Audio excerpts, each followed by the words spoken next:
hope everyone is enjoying the view of my bald spot. I do want to throw in here that I'm not a certified yoga instructor. This is just what I found helpful for me. So, starting with these up the wall stretches, as they're called. Again, this is from Yoga for BJJ. I really like these because they reinforce the mindset of slowing down and relaxing. It's not like forcing and trying to convince myself that I'm relaxing, but really I'm just trying to stretch and do this thing freaking harder. I'm just anchoring my heels on the wall, pointing my toes back towards the camera, towards my head, and letting my butt sink towards the ground. And right away I can feel the stretch in my hamstrings, and gravity is doing all the work here. The second reason that I like these is because it also keeps my back and my posture in check. So you're kind of getting a 2-for-1. You're getting a really good stretch. There'll be some different ones that I'll show here. You're getting a good stretch in your legs, and you're also helping your posture. So it's totally cool to just hang out here and do some different breath work as well. If you guys want to know some breathing exercises, send me a DM and I will do another video on that as well. So, one benefit, gravity is doing the work, not you. 2, your posture is staying in check. 3, you can work on your breath. And 4, you can also work on your shoulder mobility. So this is a good time to just like hang out. If you worked with a PT or are a PT before, you know that you know what I's, Y's, and T's are, as well as W's. So whether you're doing like an I to W paintbrush type of motion for your shoulders, or just letting them hang out in this open posture like a T or a Y, or like a W, or sorry, a W being down here, but kind of a modified Y. Okay, you can play with different shoulder angles, and the major theme here is going to be just finding what feels good for you and hanging out there.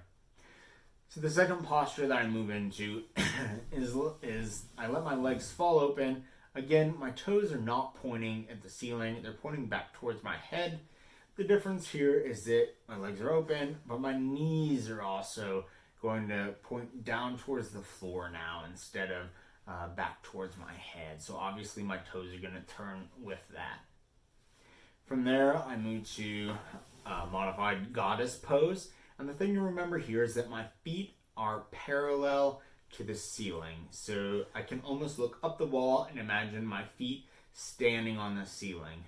What's going to make this a more or less intense stretch is how high off the ground my feet are. So as I move my feet closer to the ceiling, you can see the angle of my knees is wider, and this is a less intense stretch. And the further I move them towards the ground, the sharper the angle of my knees, makes it more intense on my inner thighs. If you let your hands rest on your knees, this gives a little more tension, but it's important to remember that you're not pushing. It's not the time to go hard. You're simply letting the weight of your hands rest on your knees. From there, I like to bring my knees and my feet together and bring my feet down as close to my butt as I can. And then I kind of just like wiggle gently and let gravity and the weight of my hips massage my lower back. I do the same thing when I let my knees fall open to a butterfly type position. Okay. From here, I bring my legs back together. I'll lift my hips up and I'll put one foot in front of my knee and let my hips come back down to hold it in place. This is a modified pigeon pose. It's a really good stretch for your hips. Humans, we carry a lot of stress in our hips, so this is another good one to hang out in for a long time. To make the stretch more intense, your foot that's on the wall can go closer to the ground, or your butt can go closer to the wall. And to make it lighter, you can scoot your butt back away from the wall, or slide your foot that's on the wall up the wall. It's also how you can relax out of the posture. And of course, you want to do the other side for about the same amount of time.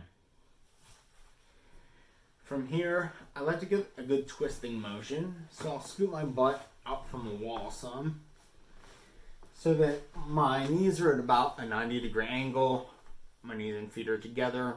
My knees and hips are about a 90-degree angle. One hand fall open to the side, palm up. My other hand is going to come across my body to the opposite knee. And I'm going to let my knees fall and my head turn away from the hand that is palm up. This is a good place to hang out in. You can also mess with the angle of the palm up hand and find an area that stretches well for you or that you're tied in, and kind of hang out there for a little bit. Again, you want to make sure that you're doing the opposite side equally. If you want the stretch to be more intense, like I said, you can play with the arm, or you can scoot your butt further away from the wall while keeping the top leg at 90 degrees. The bottom leg will straighten as you get further from the wall. In jiu-jitsu, we spend a lot of time crunching and pulling in. I didn't mention that in the strength video. That's why I usually have hangs or something for my grip in place of a pull exercise. But we need to stretch out our abdominal side then. So this is where a posture like upward dog or any of the variants are going to come in really handy. Again, just stay here as long as it feels good. There's no need to count or pace anything since you're only working one side. I do like to flow from here into child's pose, and I'll talk more on that in a minute. It's a good counterbalance to that posture. And while we're trying to stretch out things on our front side, I want to get my hip flexors, and there's a posture called a King Arthur pose that has my knee against the wall and my shin going up the wall. Now, I'm actually not able to do that posture, so I do a modified version with a foam roller where I put my instep, this part of my foot, on the foam roller against the wall. I stand up with my other leg and I come to this sort of like knight kneeling type posture. I'll walk my raised knee forward and do a lunge here, and of course I can feel the stretch up through my hip flexors. And again, I can play with my arm, my free arm, the one that's not resting on my knee, by raising it, doing like a side bend, by twisting and pointing it. This would be the hand that is the same side as the down knee, pointing it back towards the wall and things like that. And of course, again, I want to do the other side evenly, with about the same amount of tension as far as the front leg's distance from the wall. Play around with it some. I do like to end in child's pose when I do yoga. The reason being that I think children are important. I think it's important to remember to be like a child, to smile, to laugh, to stay playful, and to stay curious and keep learning, and not take things too seriously. Which, of course, hard for me. That's why I try to make it part of my nightly practice to remember.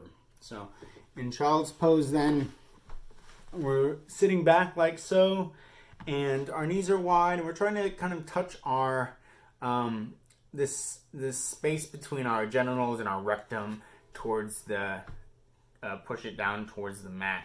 So my back is not curled like a cup; it's flat, and so my forehead is on the ground, and I'm trying to bring my butt towards the ground between my feet. Okay.